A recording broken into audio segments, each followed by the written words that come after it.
ng bayan, maasahan anumang panahon.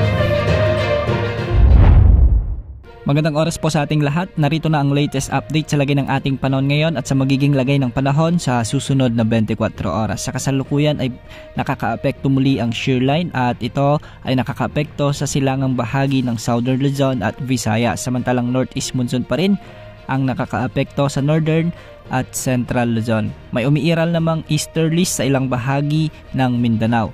Dahil nga sa umiiral na shear line ay asahan ang maulap na kalangitan na may mga kalat-kalat na pagulan at pagkidlat pagkulog o di kaya naman ay mga isolated thunderstorms sa may Bicol Region, Quezon Province, sa may Northern Samar at Eastern Samar. Ang mga lugar dito ay inaasahang makakaranas ng mga pag-ulan kaya posible ang mga pagguho ng lupa o di kaya naman ay pagbaha lalo na kung may mga umiiral na katamtaman hanggang sa malalakas na pag-ulan. Samantala dahil naman sa easterlies ay makakaranas ng maulap na papawirin na may mga kalat-kalat na pagulan at thunderstorms ang Dinagat Island, Surigao del Sur at ang Surigao del Norte.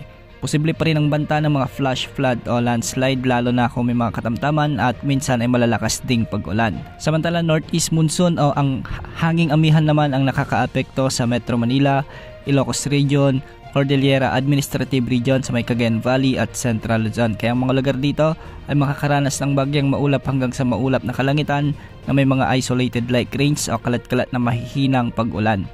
Para naman sa nalalabing bahagi ng bansa ay magiging bahagyang maulap hanggang sa maulap din ng mga papawirin na may mga isolated rain showers and thunderstorms dulot pa rin ng umiiral na easterlies. Hindi rin inaalis ang banta o posibilidad ng mga flash floods o landslide lalo na kung may mga umiiral na severe thunderstorms. Para naman sa lagay ng mga pag-alon sa ating mga karagatan, ang mga dagat sa eastern sections ng Visayas at Mindanao ay posibleng umabot ang mga pag-alon hanggang 2.8 meters samantalang sa nalalabing baybay ng ating bansa ay posibleng umabot ang mga pag-alon hanggang 2.5 meters. Sa kasalukuyan ay wala pa rin tayong namomonitor na anumang sama ng panahon gaya ng LPA o bagyo na posibleng makaapekto o pumasok sa ating area of responsibility sa susunod na 3 hanggang 5 araw. Sa mga susunod na araw ay posibleng lumakas muli ang pagbugso ng amihan ngunit hindi na ito kasing lakas ng mga nakaraang linggo. Yan ang update sa lagay ng panahon. Ito pong weather update ng bayan, maasahan anumang panahon.